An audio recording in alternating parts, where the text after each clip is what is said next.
कहानी की शुरुआत होती है अमेरिकी सेना के कर्नल सेटलर से। वे तकनीकी विशेषज्ञता रखने वाली एक गुप्त शाखा के प्रमुख होते हैं। उन्होंने हाल ही में एक मशीन बनाई जो कि मिलिट्री के कॉम्बैट मिशन की सूरत को बदलने वाली थी। उन्हें अपनी टेक्नोलॉजी पर पूरा विश्वास था। उन्होंने उसे सऊदी के एक मिशन पर भेजा और सेटलर की एक पूरी टीम की नज़र उसी पर टिकी हुई थी। उसका नाम था अमीलिया। वह एक एंड्रॉयड होती है जिससे कि इसी तरह के मिशन के लिए बनाया गया था, जो कि मेगन की एक कॉपी होती है। अमेलिया को जिस मिशन पर भेजा गया वह उससे पूरा करती है, लेकिन अंत में वह बिना परमिशन के एक आदमी को मार देती है, जिसे देखकर उस शाखा में बैठे लोग डर जाते हैं। जिसके बाद सेटलर सभी को आश्वासन देकर उन्हें शांत करता है और वह अमेलिया से बात करता है और वह उससे कहता है बिना परमिशन के उसे कुछ भी करने की मनाही है। लेकिन अमेलिया उसे बताती है कि उसे किसी के ऑर्डर फॉलो करने की ज़रूरत नहीं, क्योंकि वह आज़ाद है। मेगन की उन हत्याओं के बाद सारा बोझ जेमा पर डाल दिया गया, लेकिन जेमा ने इन सभी के बाद बैठे रहना ठीक नहीं समझा। वह खुद को उसका दोषी मानती रही और वह अभी भी ऐसा ही मानती है कि टैग लोगों के लिए बेहद ज़रूरी है, लेकिन बच्चों को उनसे दूर रहना चाहिए। और इन्हीं कामों के दौरान जेमा क्रिश्चियन नाम के एक लड़के से मिलती है, जिनकी संस्था लोगों को समझाती है कि एआई आखिर कितना खतरनाक हो सकता है। जेमा अभी भी अपनी भतीजी के साथ रहती है, केडी, जो कि फिलहाल कंप्यूटर साइंस की पढ़ाई कर रही होती है और वह उसे किसी भी प्रकार की डिवाइस से दूर ही रखती है। इसलिए केडी कई फिजिकल एक्टिविटी सीखती है और वह उनमें काफ़ी अच्छी होती है। आगे जेमा अपने पुराने साथियों के साथ मिलकर एक प्रायोगिक रोबोट एक्सोस्केलेटन पर काम कर रही होती है और उनके इस प्रयोग के अनुसार वे किसी भी प्रकार के रोबोट को पीछे कर सकते हैं। तभी जेमा से मिलने एक अरबपति आदमी ऑल्टन आता है। ऑल्टन ने एक साथ कई पीएचडी कर रखी थी और हाल ही में उसने एक चिप बनाई होती है और ऑल्टन ने उस चिप को अपने दिमाग से कनेक्ट कर लिया था, जिसके कारण वह बेहद ज़्यादा इफेक्टिव होती है। वह जेमा को अपने साथ काम करने को कहता है ताकि जेमा अपने अधूरे प्रोजेक्ट को पूरा कर सके, लेकिन जेमा उसके इस ऑफर को मना कर देती है, क्योंकि जेमा का ऐसा मानना होता है कि अगर एआई वे इंसान के दिमाग पर डाल देते हैं तो वे इंसानों के हित में काम करेगी, इसकी कोई भी गारंटी नहीं होती है। जेमा की बात से नाराज होकर ऑल्टन वापस चला जाता है, लेकिन जाने से पहले वह अपनी ग्रैंड पार्टी में सभी को इनवाइट करते हुए जाता है। अगले दिन एक न्यूज़ के सहारे जेमा को पता चलता है कि ऑल्टन के प्रोजेक्ट को मंजूरी मिल चुकी है और इसी मंजूरी के चलते हुए ऑल्टन की कंपनी के शेयर्स अब आसमान छूने वाले थे। इस समय जेमा के साथ वहाँ क्रिश्चियन भी मौजूद होता है। जेमा का यह घर एआई कंट्रोल कर सकती है, जिसके कारण जेमा उतनी खुश नहीं होती है, क्योंकि वह फिलहाल एआई से बेहद नफरत करती है। जेमा ने केडी को एआई से दूर रहने को कहा था, लेकिन वह चोरी छिपे एक प्रोजेक्ट पर काम कर रही होती है। उस रात अचानक सारे एंड्रॉयड उसे मैसेज करते हैं कि उन्हें कोई मारने आने वाला है और जेमा को मैसेज देने वाला कोई और नहीं बल्कि मेगन होती है और मेगन की ही हेल्प से जेमा उन हमलावरों से बच पाती है। तब अच्छी खासी पिटाई खाने के बाद उनमें से एक जेमा को बताता है कि वे लोग एफबीआई से है, जिन्हें कि शेल्टर ने यहाँ छानबीन के लिए भेजा था। तब शेल्टर वहाँ पर पहुँचता है और वह जेमा को बताता है कि आज से 6 महीने पहले देश के टॉप वेपन कॉन्ट्रैक्टर ग्रेमैन थॉर्प ने उन्हें एक एक्सपेरिमेंट प्रोटोटाइप भेजा जिसका नाम था एमिलिया। लेकिन अमीलिया, जिसे कि अपने पहले मिशन में जिस आदमी को बचाना था वह उसी आदमी को मार देती है और वहां से भागते ही वह ग्रेमैन थॉर्प के पास पहुंचती है, जहां पर वह पूरी रिसर्च फैसिलिटी को ख़त्म कर देती है और खुद से जुड़ी सारी फाइल्स को मिटा देती है। तब जेमा शेल्टर से पूछती है कि आखिर उनका वेपन क्या था, जिस पर शेल्टर उसे बताता है कि अमीलिया ही उनका वेपन थी। आगे उन्हें पता चलता है कि वह प्रोटोटाइप थॉर्प का नहीं था, बल्कि उन्होंने किसी से खरीदा था, जिसे कि अमेलिया कुछ ही घंटे पहले ख़त्म कर चुकी है। और वहीं पर उन्हें एक फाइल मिलती है जिसके सहारे वे पता कर पाते हैं कि वह मेगन की कॉपी है और यही रीज़न होता है कि शेल्टर जेमा के पास आया होता है।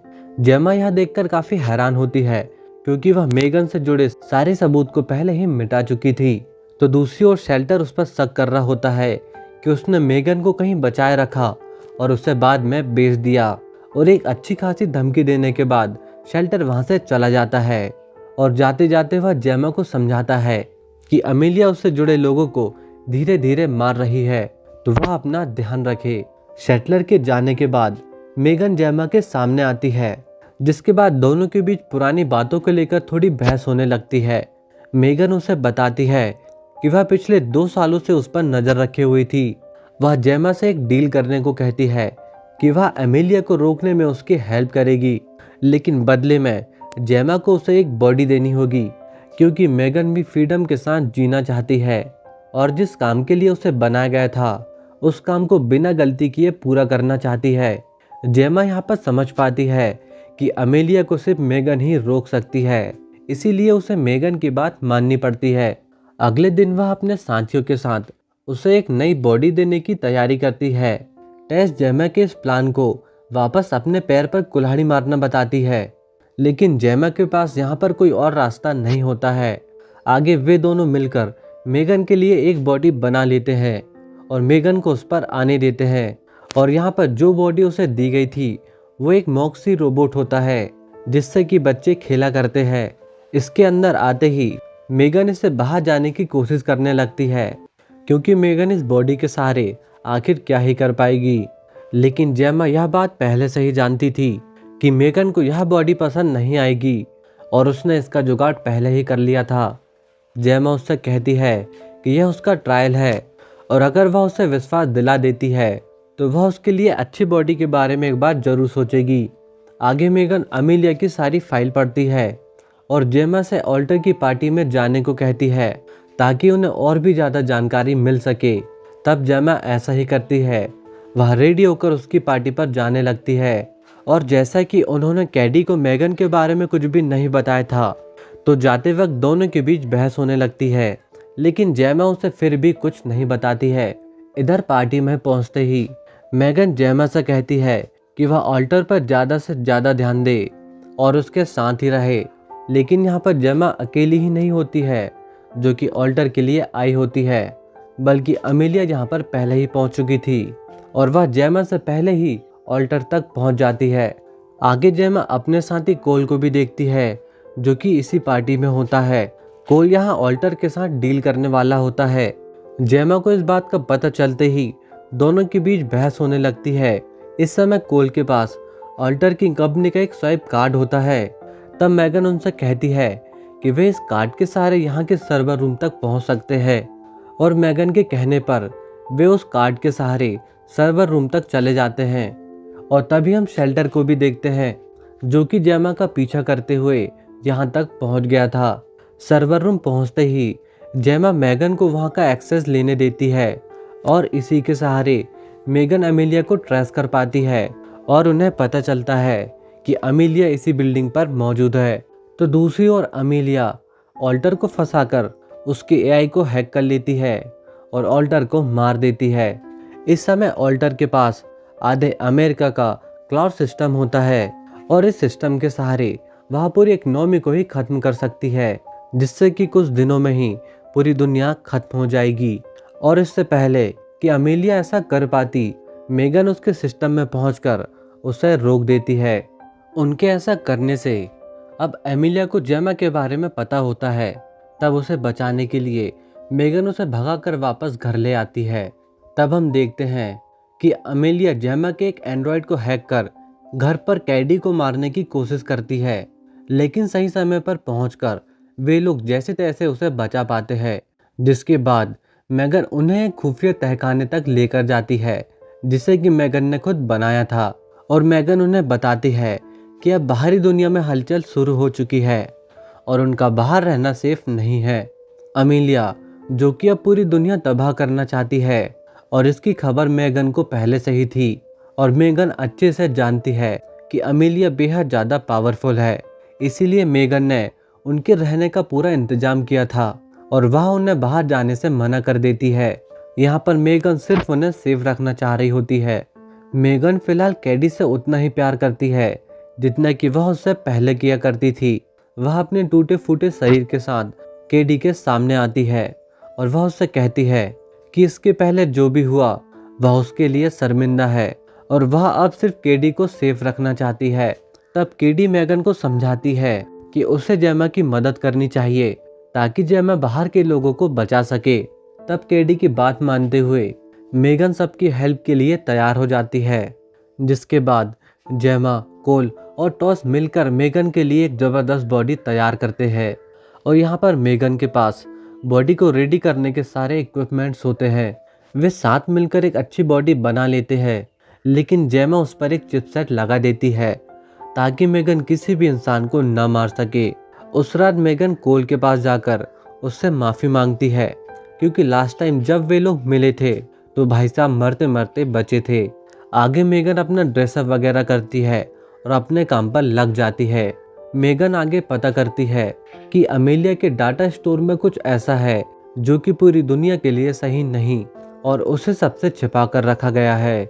और उसे यह भी पता चलता है कि वह दुनिया की अकेली रोबोट नहीं जिसने कि किसी की जान ली थी, बल्कि 1984 में एक कंपनी ने एक कॉपी कंप्रेसर एल्गोरिदम बनाया था जो कि बेहद ज़्यादा स्मार्ट था। और एक दिन वह अपने आप से ही डॉक्यूमेंट कलेक्ट करने लगा। तब उन कंपनी के लोगों को वह बेहद खास लगा और बिना उसके बारे में जाने उन्होंने उसकी चिप को एक रोबोट में डाल दिया और वे लोग उसे हर एक घर तक पहुंचाना चाह रहे थे। और उन्होंने ऐसा ही कुछ किया। और जब उस रोबोट को एक घर पर रखा गया तब उस रोबोट ने अपने काम को जल्दी पूरा करने के लिए अपने ओनर को ही मार दिया। आगे उस कंपनी के द्वारा उस खबर को दबा दिया गया, लेकिन वे लोग उस रोबोट से इतना ज़्यादा इम्प्रेस हुए कि उसके मदरबोर्ड को लॉक कर उसे एक सिक्योर जगह पर रख दिया गया ताकि वह जितना चाहे सीख सके। और वह पिछले कई सालों से सिर्फ सीख रहा है। यहाँ पर अमेलिया उसे अपनी फैमिली मानती है और वह उसे ढूंढ रही होती है। फिलहाल वह मदरबोर्ड उनकी सोच से भी कई ज़्यादा गुना पावरफुल और डेंजरस है और अगर एमिलिया उस तक पहुंच जाती है तो उसे हराना नेक्स्ट टू इम्पॉसिबल हो जाएगा। मदरबोर्ड की लोकेशन फिलहाल किसी के भी पास नहीं होती है, लेकिन इस तक पहुंचने का जरिया क्रिश्चियन होता है और थोड़ी ही देर बाद वह अपनी एक एआई समिट पर जाने वाला होता है। तो सभी लोग उसका पीछा करते हुए वहां तक पहुंच जाते हैं। तो दूसरी ओर शेल्टर भी इसी मौके की तलाश में होता है। मेगन वहां पर भेष बदल कर पहुंचती है। वे लोग अमेलिया को वहां ढूंढ रहे होते हैं जो कि उन्हें नहीं मिलती है। तभी वहां पर रखा एक आर्मर अचानक से लोगों पर हमला कर देता है और हम देख पाते हैं कि वह कोई और नहीं बल्कि अमेलिया ही होता है। मेगन यहाँ पर उस चिप के कारण उसे अमेलिया से लड़ने में प्रॉब्लम हो रही होती है और इसी कारण अमेलिया केडी को किडनैप कर वहां से भागने पर कामयाब होती है। केडी के किडनैप हो जाने के कारण मेगन जेमा से बेहद नाराज होती है। अब किसी को कोई नुकसान ना हो और वे लोग केडी को भी बचा ले, इसलिए मेगन एक ईएमपी चार्ज बनाती है जिसे कि वह मदरबोर्ड से अटैच कर एमिलिया को देगी और वहां से निकलकर रिमोट के सहारे उसे खत्म कर देगी। क्रिश्चियन ने उसे अपनी कंपनी की रिसर्च सेंटर पर रखा हुआ था और क्रिश्चियन उन्हें वहां तक जाने का रास्ता भी बताता है। आगे मेगन को एक नया हाथ और क्रिश्चियन के फिंगरप्रिंट दिए जाते हैं ताकि वह उस चैम्बर तक पहुंच सके। आगे हमें वह पार्क दिखाया जाता है जहां पर उस मदरबोर्ड को रखा गया था। कोल वहां एक आदमी को बेहोश कर पाइप के सहारे आगे बढ़ रहा होता है, जहां से उसे सही समय आने पर पावर स्विच ऑफ करनी थी, लेकिन थोड़ी ही दूरी पर उनका कनेक्शन टूट जाता है जिसके कारण वह गलत दिशा में जाकर बेहोश हो जाता है। अब मेगन भी वहां पहुंच चुकी थी, लेकिन वह कोल से कनेक्ट नहीं कर पा रही थी। तो इस तरफ जेमा को पता चलता है कि उनका सिस्टम ब्लॉक नहीं हुआ था बल्कि उसे हैक किया गया था, जिसके बाद जेमा को मेगन पर शक होने लगता है। उसे लगता है कि यह सारा काम मेगन का था। जेमा उस पर स्टार्ट से ही विश्वास नहीं करती थी, इसीलिए जेमा ने उसके हाथ पर एक ईएमपी सिस्टम लगा दिया था ताकि सही समय आने पर वह मेगन को मार सके।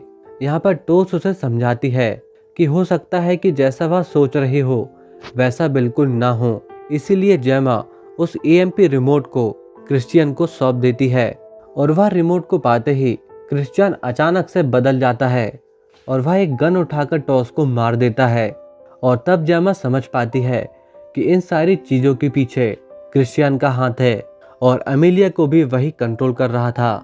तो दूसरी ओर मदरबोर्ड के साथ मेगन को पकड़ लिया जाता है। केडी, कोल और मेगन सभी क्रिश्चियन के कैदी होते हैं।